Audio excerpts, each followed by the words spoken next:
La sclérose en plaques, CEP, est-elle une maladie mortelle? Une telle question est forcément l'une des premières qui nous vient en tête quand on apprend à être atteint de sclérose en plaques, alors qu'on ne connaît pas cette maladie. Des CEP de sévérité variable. Pour peu qu'une personne nous réponde connaître une personne dont l'ami ou un membre de sa famille est morte de la sclérose en plaques, et ça y est, cela veut dire que la sclérose en plaques peut être mortelle. À côté de cela, on peut entendre les neurologues nous répondre que la sclérose en plaques n'est pas une maladie mortelle, au même titre que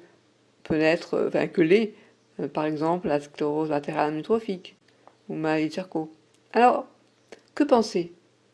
Je vais vous répondre en citant le professeur Lubetsky, neurologue à Paris, et qui intervient souvent pour l'émission sur France 5 Allô Docteur. Donc je cite: « Beaucoup d'études ont été faites au cours de ces dernières années. Récemment, une étude française a été coordonnée par un groupe de Rennes. Ce groupe a étudié la mortalité liée à la sclérose en plaques. Il faut retenir que la sclérose en plaques est une maladie qui ne fait pas mourir. Elle réduit un petit peu l'espérance de vie.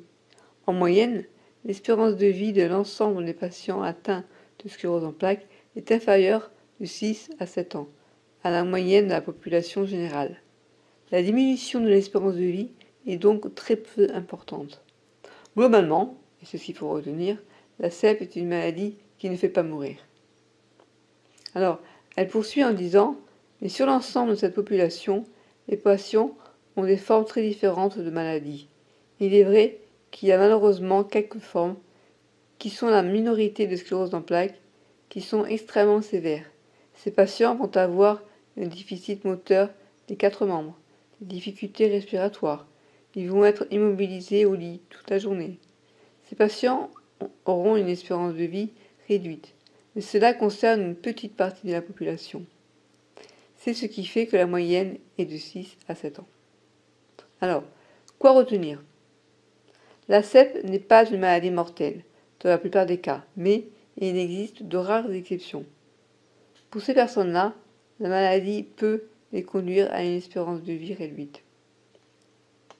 Je me souviens, et là je vais vous citer un exemple donné par ma kiné, donc je me souviens de l'une de mes kinés qui m'a raconté l'histoire d'une jeune femme qu'elle suivait à domicile pour une sclérose en plaques d'emblée progressive.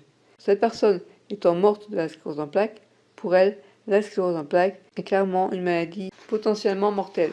Du coup, moi, avec ma CEP à évolution lente, je devenais une sépienne chanceuse à ses yeux.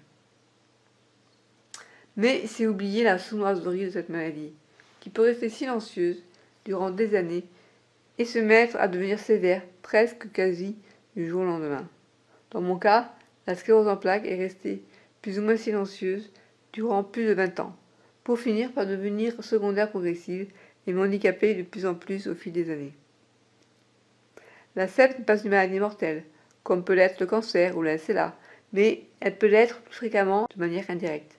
C'est notamment le cas pour les personnes qui font souvent des fausses routes, en mangeant ou en buvant, ou bien encore les traitements de fond, qui peuvent conduire comme effet secondaire à des infections opportunistes, ou bien à des arrêts cardiaques. Et enfin, de manière encore plus indirecte, le suicide peut rendre cette maladie mortelle. Je pense au cas d'une femme paralysée des membres, qui, ne voulant pas devenir un lourd fardeau pour ses proches, a préféré partir en Suisse pour demander le suicide assisté. N'oubliez pas de vous abonner à la chaîne pour recevoir plus de vidéos.